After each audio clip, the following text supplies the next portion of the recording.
The sky was darkening as Leo wiped the sweat from his brow. The summer heat had been relentless all day, and the distant mountain peak looked ominous against the swirling clouds. Suddenly, a sharp, piercing cry shattered the silence. It wasn't a human's voice. It was something wild, urgent, ... desperate. Leo's heart skipped a beat.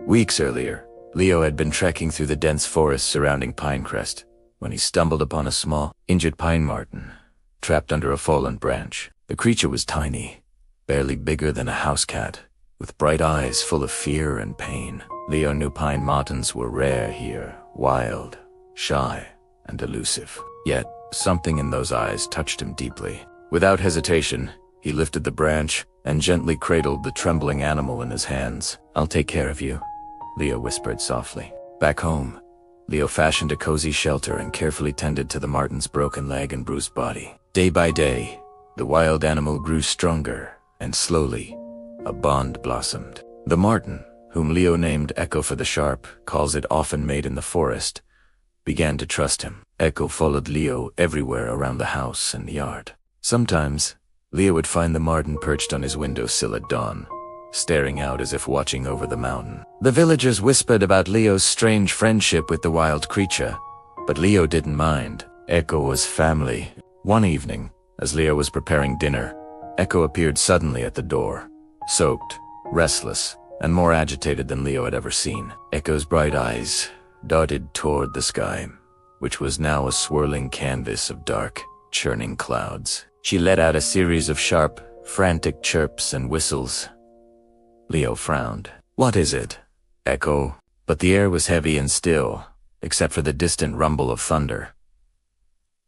Still, Echo's urgency was undeniable. Minutes passed. Rain began to fall in heavy sheets, pounding the roof and turning the dirt paths into rivers. Echo would not leave Leo's side. Every few minutes, she would dart to the window, stare at the swirling clouds, and emit those strange warning calls. Leo tried to shake off the unease crawling up his spine, telling himself it was just a wild animal acting restless. Then, a terrifying sound tore through the sky. A low, monstrous roar, like a freight train. Barreling toward the village, Leo's blood ran cold. Echo growled low and sharp, then rushed toward the door, pawing urgently. Leo opened the door just in time to see a twisting funnel of wind descending from the clouds.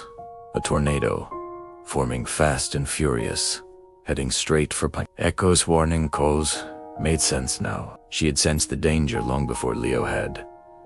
Without a second thought, Leo grabbed his phone and car keys. Echo jumped into his jacket, and they sped through the rain-slicked roads. With trembling hands, Leo called every neighbor he could reach, urging evacuation. The village stirred to life, people grabbing children and valuables, racing against time. Just minutes later, the tornado roared through the outskirts of Pinecrest, tearing trees from the ground and ripping roofs off houses. Leo and Echo watched from a safe distance as the village narrowly escaped the worst destruction. Exhausted but relieved, Leo held Echo close, whispering, "You saved us, my brave little guardian." Villagers gathered around, eyes shining with gratitude and awe. Echo was no longer just a wild pine marten. She was a hero, a symbol of hope and the unbreakable bond between humans and the wild. Sometimes, the wild speaks to us in ways we don't expect. And if we listen, if we open our hearts, they might just save us. Nature is not separate from us. It is intertwined. Trust and respect can build bridges that save lives in the most unexpected ways. Have you ever felt an unspoken connection with an animal or nature? How did it change the way you see the world around you?